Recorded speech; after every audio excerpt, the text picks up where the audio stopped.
The rain hammered against the windows of St. Mary's Hospital with a kind of intensity that made even the night shift nurses pause in their rounds. Sophia Martinez pulled her cardigan tighter around her shoulders as she made her way through the dimly lit corridors of the neonatal intensive care unit. At 28, she had been working these halls for 6 years, but tonight felt different. Tonight carried the weight of exhaustion that came from being a single mother, too. 6-month-old Miguel, while maintaining her demanding career as an NICU nurse. Her shift was supposed to end at midnight, but Sophia had volunteered to stay late again. The overtime pay would help cover Miguel's daycare expenses, and Mrs. Henderson, her elderly neighbor, had offered to watch him until morning. It was a delicate balance. This life she had built from necessity and determination, but she managed it with the same steady hands that had saved countless premature babies. Sophia had just finished checking on the twins in room 3 when the emergency alarm pierced the relative quiet of the ward. The sound sent her heart racing, not from fear, but from the immediate shift into crisis mode that every experienced nurse knew by heart. She rushed toward the elevator bank, where a team of paramedics was already wheeling in a stretcher. "What do we have?" She called out to Patricia, her colleague and friend, who was running alongside the gurney. 26-year-old female, 34. Weeks pregnant, involved in a head-on collision. Patricia replied breathlessly. "She's been unconscious for the past 20 minutes. We need to get this baby out now." Sophia's stomach tightened as she caught sight of the woman on the stretcher. She was young, blonde, and beautiful, even in her unconscious state. Her left hand bore an enormous diamond ring that caught the harsh hospital lights. This was someone's wife, someone's everything, and now she was fighting for 2 lives. The next hour passed in a blur of controlled chaos. Sophia assisted in the emergency cesarean section, her hands steady despite the gravity of the situation. The baby girl was born blue and silent, so small that she fit entirely in Sophia's cupped palms. But she was alive, and that was what mattered. "She's not responding to formula," Patricia said several hours later, her voice tight with concern. "Her digestive system is too underdeveloped. We've tried everything." Sophia looked down at the tiny baby in the incubator, hooked up to more machines than seemed possible for something so small. The mother had died during surgery, and there was still no sign of the father. This little girl was fighting for her. Life completely alone. "What about breast milk?" Sophia asked quietly. "Has anyone checked the milk bank?" "We're out," Patricia replied. "There was a shortage last week, and we haven't received a new shipment yet." The words hung in the air between them. Sophia felt a familiar tightness in her chest, the same feeling she got whenever she looked at Miguel and wondered what happened to him if something happened to her. This baby needed what only a nursing mother could provide, and Sophia was the only one available. She made the decision without thinking it through completely. "I can help," she said simply. Patricia's eyes widened. "Sophia, you can't be serious. That's not protocol." "Protocol doesn't matter if she dies," Sophia replied, her voice steady. "I'm still nursing Miguel. I have what she needs." The discussion that followed involved 3 doctors, 2 supervisors, and a hastily drafted waiver that Sophia signed without hesitation. 30 minutes later, she was sitting in the quiet NICU room, holding the unnamed baby girl against her chest. The infant latched immediately, and for the first time since her arrival, her vital signs began to stabilize. Sophia had been feeding the baby for nearly 2 hours when she heard footsteps in the hallway.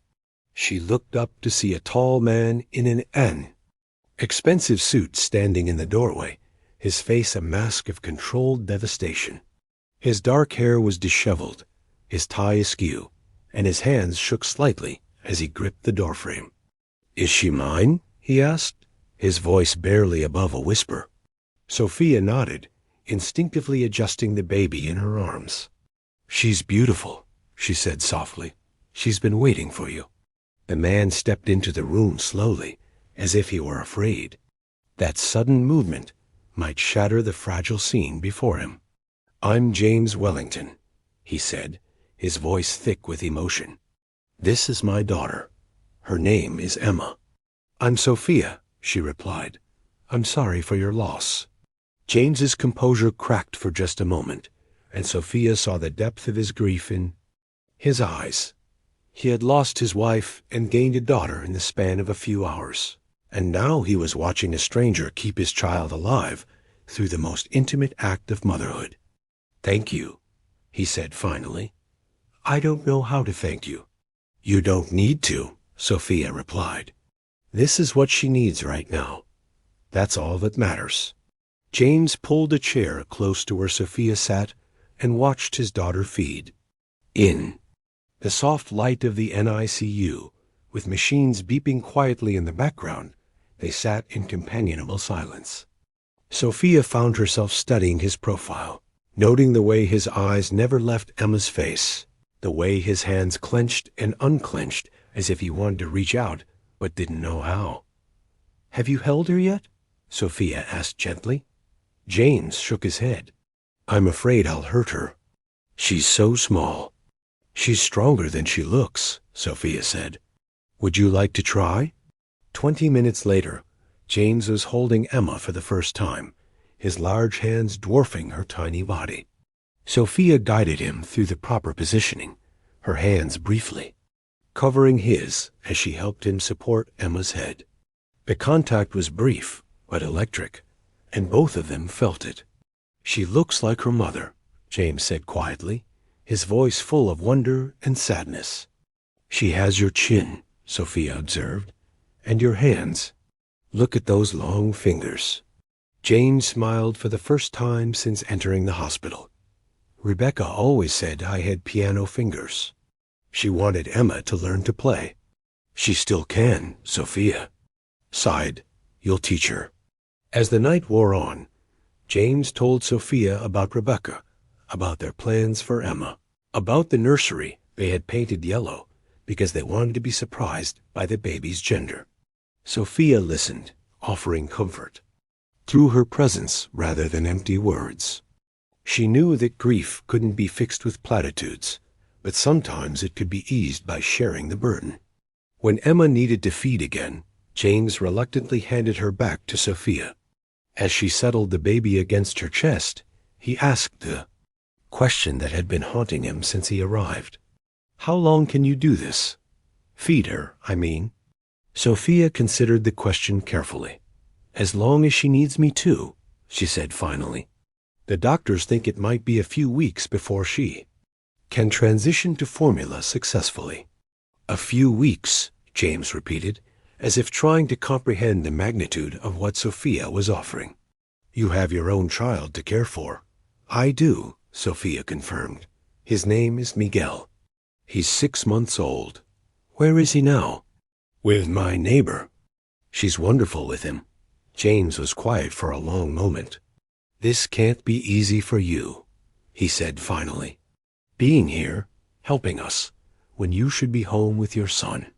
Sophia looked down at Emma, who had fallen asleep in her arms. "Sometimes we do things not because they're easy, but because they're right," she said. "Emma needs this. That's enough for me." As dawn approached, James made a decision that would change both of their lives forever. He couldn't ask Sophia to continue making this sacrifice without offering something in return. He couldn't repay her kindness with money alone, but he could offer her something more valuable: security. "I have a proposition," he said carefully. "I know this is unusual, but I want to hire you. Not as a nurse, but as Emma's caregiver. I'll pay you double what you make here, provide housing, cover all expenses for you and your son. I just ... I need someone I can trust with her, someone she already knows." Sophia's heart raced. The offer was beyond generous, but it was also terrifying. She would be leaving her career, her independence, her carefully constructed life for the unknown. But as she looked down at Emma, sleeping peacefully in her arms, she realized that some decisions were made by the heart, not the mind. "I need time to think about it," she said finally. "Of course," James replied. "But Sophia, I want you to know that this isn't charity. You wouldn't be doing me a favor. You'd be saving my daughter's life and mine too." As the sun rose over the city, casting long shadows across the hospital room, Sophia Martinez held Emma Wellington and wondered if she was brave enough to take the leap into an uncertain future. She thought about Miguel, about the life she wanted to give him, about the possibility of love and loss and second chances. In 12 hours, her life had already changed in ways she couldn't have imagined. Now she had to decide if she was ready to let it change completely. The baby stirred in her arms, and Sophia made her choice. 3 days had passed since James Wellington's unexpected offer, and Sophia Martinez found herself standing in the employee break room, staring at her reflection in the small mirror above the coffee maker. Dark circles shadowed her eyes, and her usually neat ponytail had strands escaping in every direction. She had been going back and forth between the hospital and her apartment, feeding Emma every few hours while trying to maintain some semblance of normalcy for Miguel. The decision weighed heavily on her mind. Taking James's offer would mean leaving everything familiar behind, but staying meant watching Emma struggle with formula while Sophia worked double shifts just to make ends meet. It felt like choosing between her head and her heart, between safety and possibility. "You look like you haven't slept in a week," Patricia observed, settling into the chair across from her with a steaming cup of coffee. "This arrangement can't continue indefinitely, Sophia. You're exhausting yourself." "I know," Sophia replied, rubbing her temples.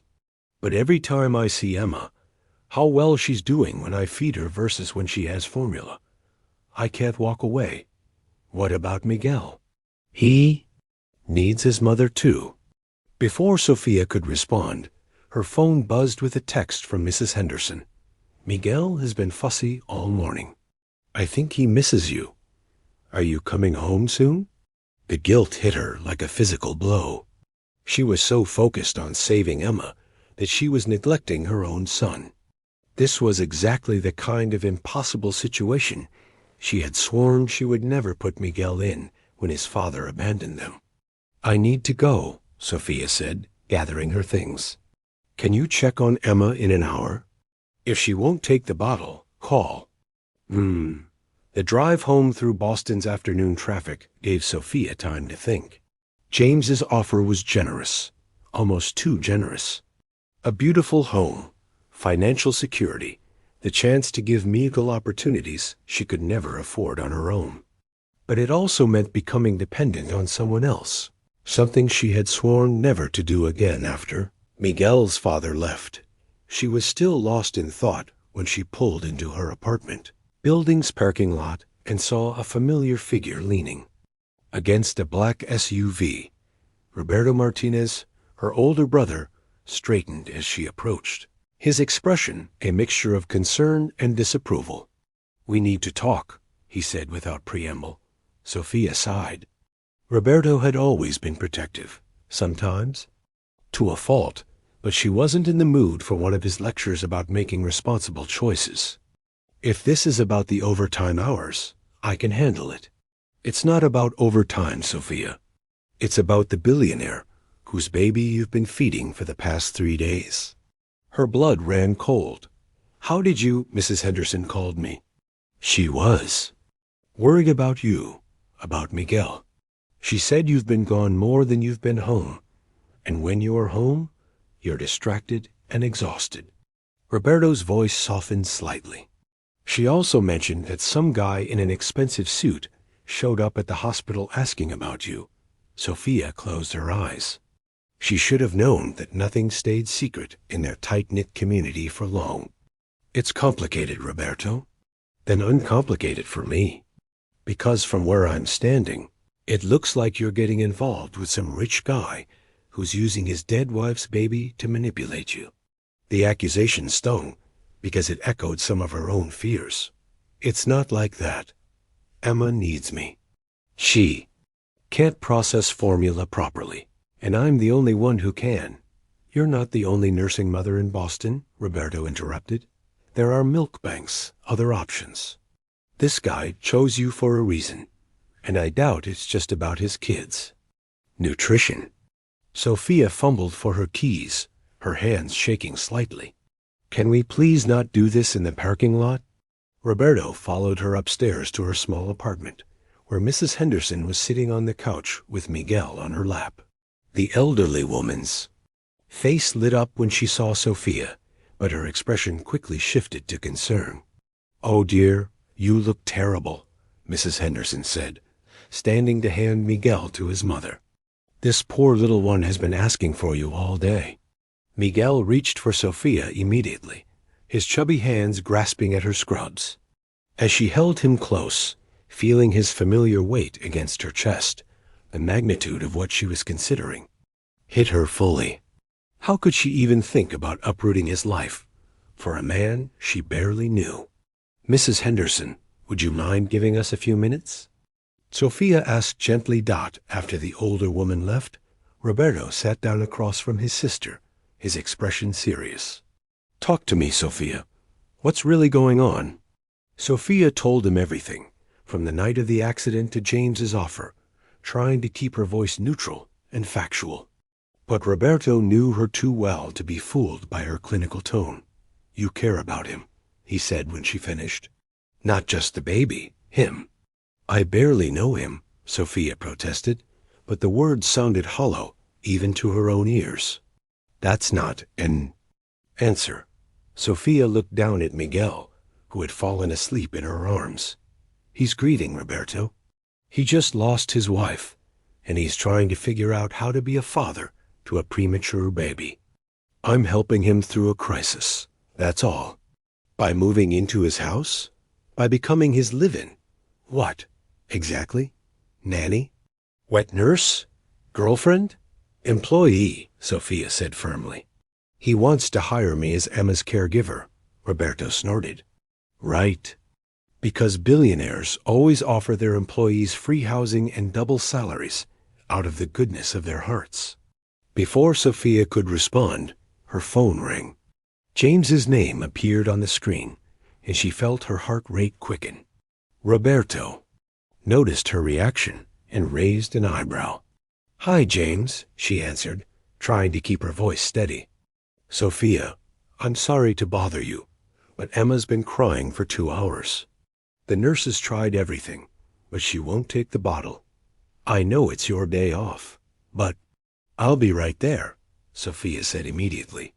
After she hung up, Roberto shook his head. "You're already making decisions based on what he needs, not what's best for you and Miguel. A baby is crying and needs help.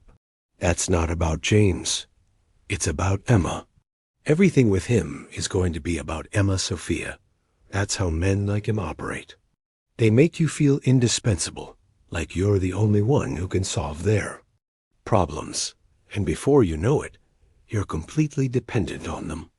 Sophia stood up, settling Miguel in his crib. "Not all men are like Miguel's father, Roberto.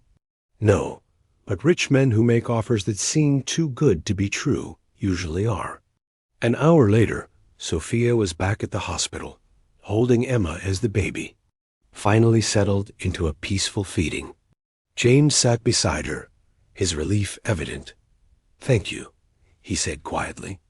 "I didn't know what else to do." "It's okay," Sophia replied. "This is what I'm here for." "Actually, about that ... double quotes," James hesitated. "I know you said you needed time to think about my offer, but I've been thinking too. Maybe I was presumptuous, asking you to uproot your life." For us, Sophia felt a stab of disappointment that surprised her. "Are you withdrawing the offer?" "No, I'm trying to make it better. I spoke with Annie Chun, the hospital's social worker, about your situation. She mentioned that you've been struggling with childcare costs and that you are considering part-time work to spend more time with your son. You discussed my personal life with a social worker? Sophia's voice was sharper than she intended. I'm sorry, that came out wrong. I asked her about resources for single mothers, and she mentioned that many of the nurses here face similar challenges. I didn't ask her to discuss your specific situation. Sophia relaxed slightly. What's your point? My point is that I want to offer you something that works for both of us. Not just emergency help, but a real partnership. You would have your own space, complete autonomy over your schedule, and enough financial security to pursue whatever you want for your future. Nursing school, if you want to specialize further. A house of your own eventually. Whatever you need. The offer was even more generous than before, but it also felt more real, more thoughtful. Why are you doing this? Sophia asked. Because Emma needs you, James said simply. And because I think you need this too, even if you won't admit it. You don't know what I need, don't I? James met her eyes. You're working yourself to exhaustion, trying to provide for your son. You're brilliant at what you do, but you're stuck in a cycle where you can't get ahead no matter how hard you work. This could change that. Sophia wanted to argue, but she couldn't deny the truth in his words. And what do you get out of it? Peace of mind. A chance to learn how to be a father without feeling like I'm failing every day. Emma gets the care she needs, and I get to keep the one person who's been able to help her thrive. The one person who's been able to help you thrive, Sophia corrected gently. James's expression softened. Maybe that too. They sat in comfortable silence for a while, watching Emma sleep. Finally, Sophia spoke. I need to talk to my family first, and I need to see the living arrangements, understand exactly what my role would be. Of course. Would you like to come by tomorrow? Bring Miguel. Let him see where he'd be living? James, I haven't said yes yet. I know. But I'm hoping you will. The next morning, Sophia found herself driving through the affluent neighborhood of Beacon Hill, Miguel sleeping in his car seat behind her. The Wellington estate was even more impressive in daylight, a sprawling Victorian mansion with manicured gardens and a view of the harbor. James greeted them at the door, looking more relaxed than she had ever seen him. He was wearing jeans and a simple sweater, and his hair was slightly mussed as if he had been running his hands through it. Welcome, he said, his smile genuine. How was the drive? Easy, Sophia replied, lifting Miguel from his carrier. He slept the whole way. James led them through the house, showing them the guest wing that would be theirs. It was larger than Sophia's entire apartment, with a full kitchen, living area, and 2 bedrooms. One had already been set up as a nursery. You did all this overnight? Sophia asked, looking at the perfectly appointed baby furniture. I had help, James admitted. But I wanted you to see that this isn't just about Emma. Miguel would have everything he needs too. As if summoned by his name, Miguel woke up and began to fuss. James stepped forward instinctively, then stopped himself. May I? He asked. Sophia hesitated for a moment, then handed her son to James. Miguel studied the stranger with curious eyes, before reaching for James's watch. James laughed, a sound that was becoming more frequent. He's got good taste, James said. This was a gift from Rebecca. You don't have to. It's fine. Miguel can play with it if he wants. Watching James hold her son with such natural ease, Sophia felt something shift inside her. This man who claimed to be terrified of fatherhood was holding Miguel like he had been doing it for months. There's something else, James said, his voice more serious. I want to be completely honest with you about what you'd be getting into. What do you mean? My mother-in-law, Victoria Wellington, is Rebecca's mother. She's been challenging since the accident. She doesn't approve of our arrangement, and she's made it clear that she thinks I should hire a traditional nanny from an agency. What kind of challenging? James looked uncomfortable. She's old money, very traditional. She has opinions about appropriate boundaries between employers and employees. She's also grieving, and I think she sees you as a threat to Rebecca's memory. Sophia felt a chill run down her spine. Maybe she's right. Maybe I am crossing a line. You're not, James said firmly. You're helping us survive. But I wanted you to know that if you take this job, it won't always be easy. Victoria can be ... formidable. As if summoned by their conversation, the front door opened, and a woman's voice called out, "James, are you home?" James's expression tightened. That would be Victoria now. The woman who entered the room was tall and elegant, with silver hair, pulled back in a perfect chignon and a designer suit that probably cost more than Sophia's monthly salary. Her eyes took in the scene, lingering on Sophia holding Miguel and James, still playing with Miguel's tiny hands. "I see you have guests," Victoria said, her voice cool and controlled. "Victoria, this is Sophia Martinez and her son Miguel. Sophia, this is Victoria Wellington, Rebecca's mother." Victoria's smile was polite, but didn't reach her eyes. "Ms. Martinez, I've heard so much about you." "Mrs. Wellington," Sophia replied, instinctively pulling Miguel closer. "I'm sorry for your loss." "Thank you. I understand you've been helping with Emma's care." "Yes, ma'am." Victoria's gaze shifted to James. "Might I have a word with you privately?" "Actually, I'd prefer if Sophia stayed. This concerns her too." Victoria's eyebrows rose slightly, but she continued, "Very well. James, I've been speaking with several agencies about finding appropriate care for Emma. There are some excellent candidates, women with advanced degrees in child development and years of experience with premature infants. I appreciate that, Victoria, but I've already found someone." "Yes, I can see that."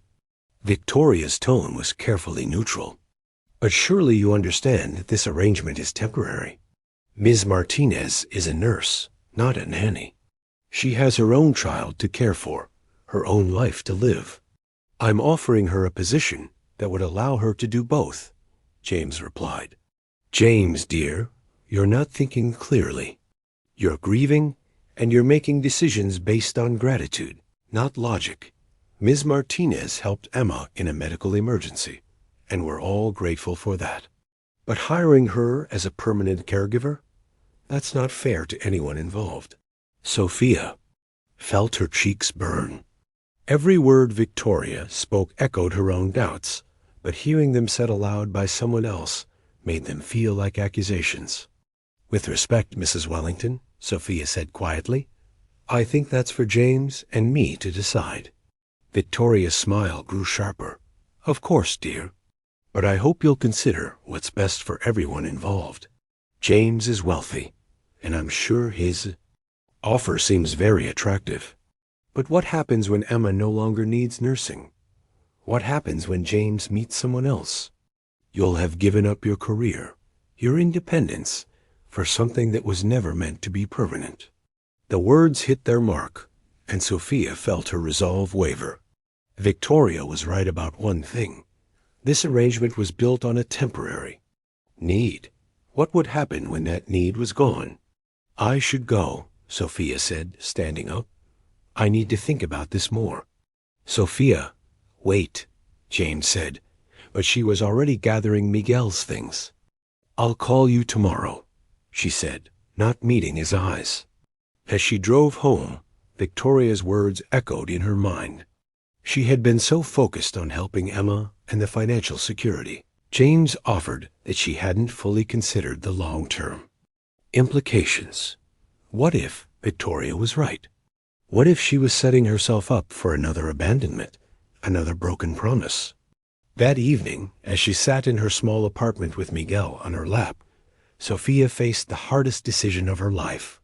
She could play it safe, stay in her predictable world, and continue struggling to make ends meet. Or she could take a leap of faith with a man who had already turned her world upside down in the span of a week. Either way, she knew that whatever choice she made would change everything.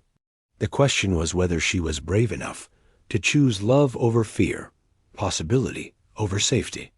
As Miguel fell asleep in her arms, Sophia realized that maybe the most important question wasn't what James needed, or what Victoria thought, or what Roberto advised. Maybe the most important question was what she wanted for herself for the first time in her adult life. The answer to that question would have to wait until tomorrow. The decision came to Sophia at 3 a.m, when Miguel woke up crying as she realized she had been dreaming about Emma. In the dream, she was holding both babies, sitting in a sunlit room that felt like home in a way her cramped apartment never had. When she woke up, the choice was suddenly clear. She called James at dawn, her voice steady despite the magnitude of what she was about to say. "I'll take the job," she said without preamble, "but I have conditions." "Name them," James replied, and she could hear the relief in his voice. "I want a contract, clear expectations, defined boundaries, and a clause that protects both of us if this arrangement doesn't work out. I also want to continue working part-time at the hospital, maybe weekends. I'm not ready to give up nursing completely." "Done." "Anything else?" "I want to tell my family myself in my own way. And I want your word that if Miguel or I ever feel uncomfortable or unsafe, we can leave without penalty." "You have it. When can you start?" Sophia looked around her small apartment, at the life she had built for nothing but determination and love. "Give me a week to arrange everything." The next 7 days passed in a whirlwind of packing, paperwork, and difficult conversations.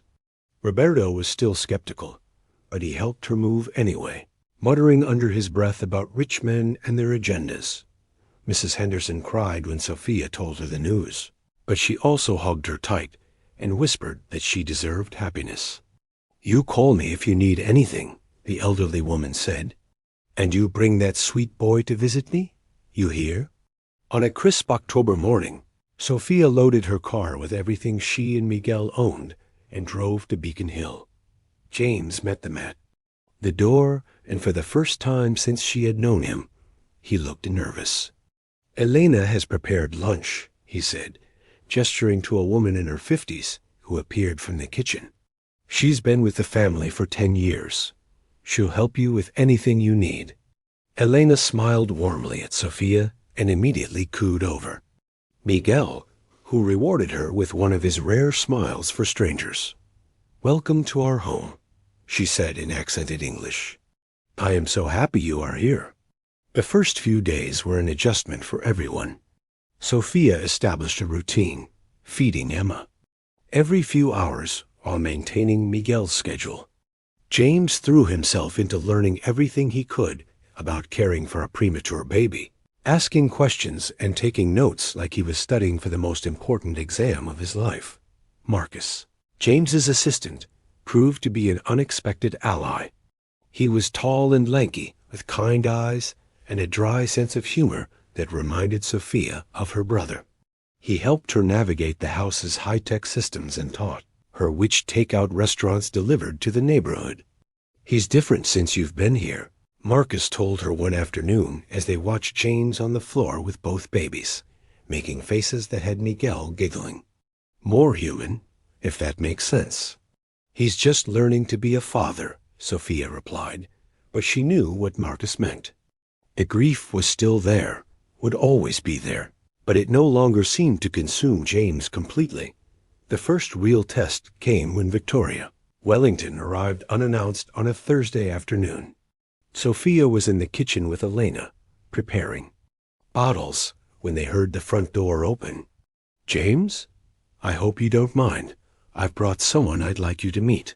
Sophia exchanged glances with Elena, who rolled her eyes. "She does this," Elena whispered. "Brings people to help Mr. James move on."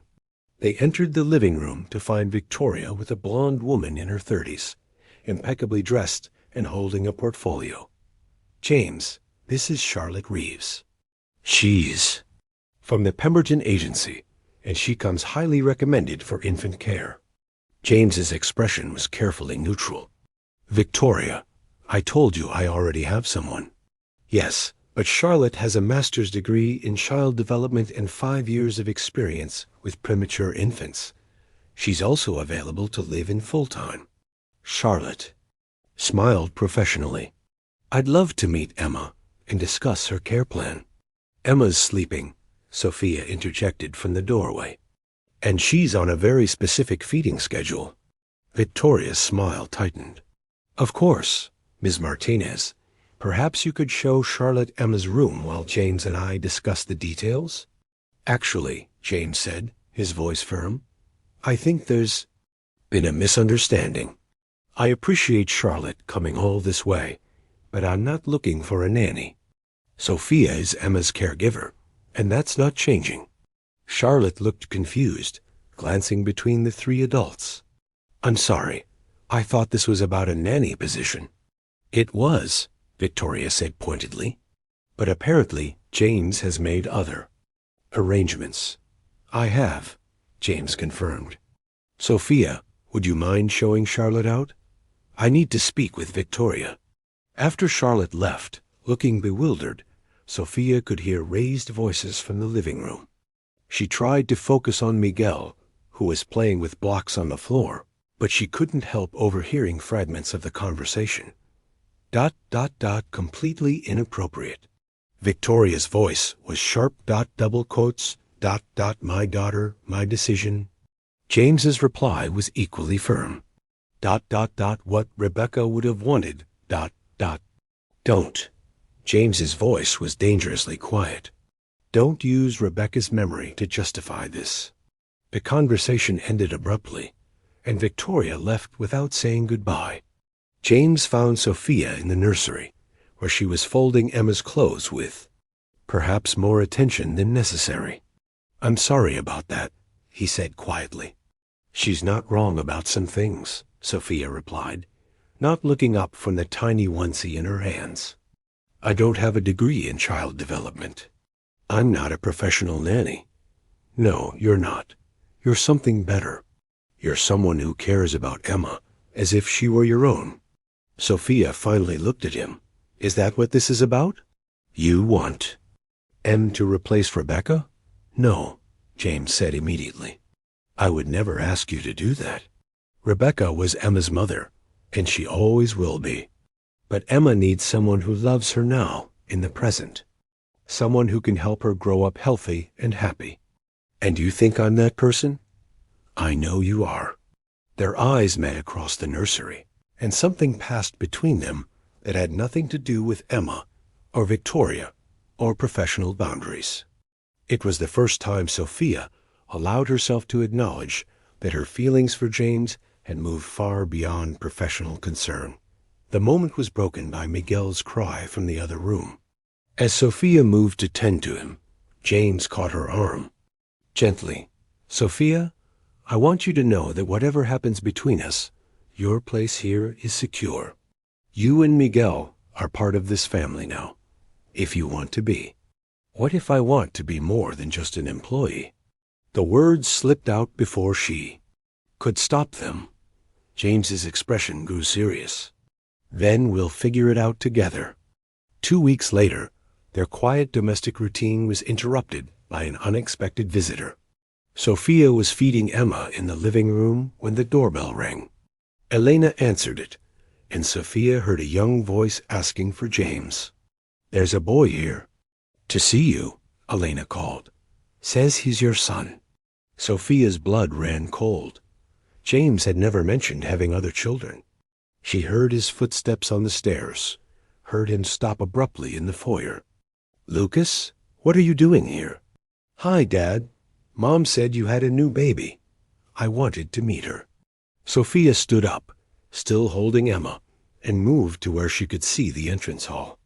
James was standing face to face with a teenager who looked remarkably like him, tall and dark-haired with the same intense eyes.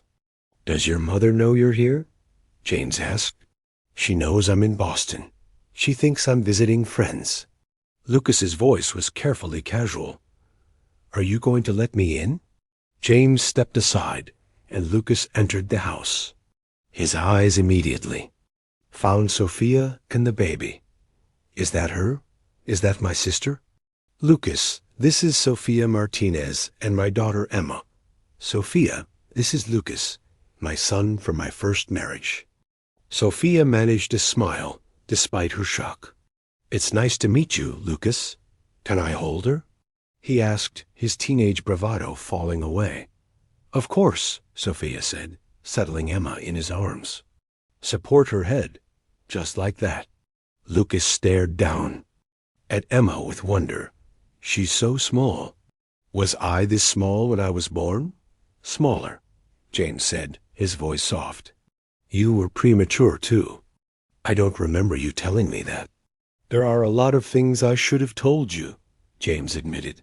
Over the next few hours, Sophia watched James navigate the complex dynamics of being a father to two children from different marriages. Lucas was clearly hungry for his father's attention, and James was trying to balance his grief over Rebecca with his guilt over not being more present in Lucas's life. Why didn't you tell me about him? Sophia asked later, after Lucas had gone back to his hotel. Because I'm not proud of how I handled that relationship, James said. I was young, focused on building my company. I let my first wife take Lucas to California after the divorce, and I didn't fight hard enough for custody. I've been a weekend father at best, but he's here now. Yes, he is. And I don't want to mess it up again. So what does this mean? For us, for this arrangement? James was quiet for a long moment. I don't know. Everything is more complicated now. The next morning brought another surprise. Judge Harrison called James directly, requesting a meeting about Emma's custody. Apparently, Victoria had petitioned the court for guardianship, claiming that James was not providing appropriate care for the child. She can't do that, Sophia said, her voice shaking. Emma is your daughter. She can try, James replied grimly. Victoria has money and connections. She's going to argue that I'm not stable enough to raise Emma alone. But you're not alone. You have me. That's the problem. We're not married, Sophia. In the court's eyes, you're just an employee. And Victoria is going to use our relationship to argue that I'm not making responsible decisions. The implications hit Sophia like a physical blow. Their growing feelings for each other, the family they had been building, all of it could be used against them. She thought about Miguel, about the stability she had been trying to provide for him, about how quickly everything could fall apart. What do we do? She asked. We fight, James said simply. We show them that Emma is thriving, that this arrangement is working. We prove that love matters more than money or connections. And if we lose, we won't lose. I won't let Victoria take Emma away from the only mother she's ever known. As Sophia looked at James, she realized that somewhere along the way, she had stopped thinking of this as a job. She had stopped seeing Emma as someone else's child and Miguel as her only responsibility. They had become a family, unconventional and complicated, but real. The fight for Emma's future was just beginning. But for the first time since she had met James Wellington, Sophia felt ready for whatever came next. She had found something worth fighting for, and she wasn't going to let anyone take it away. That night, as she put both children to bed, Sophia made herself a promise. Whatever happened in court, whatever Victoria threw at them, she would protect this family they had built. She would fight for James, for Emma, for Miguel, and for the love that had grown between them despite all the obstacles. The stakes had never been higher, but neither had the reward. And as James appeared in the doorway, watching her with Emma, Sophia knew that some battles were worth everything. Ready for tomorrow? He asked quietly. Ready, she replied, and meant it. The war for their family was about to begin, but they would face it together.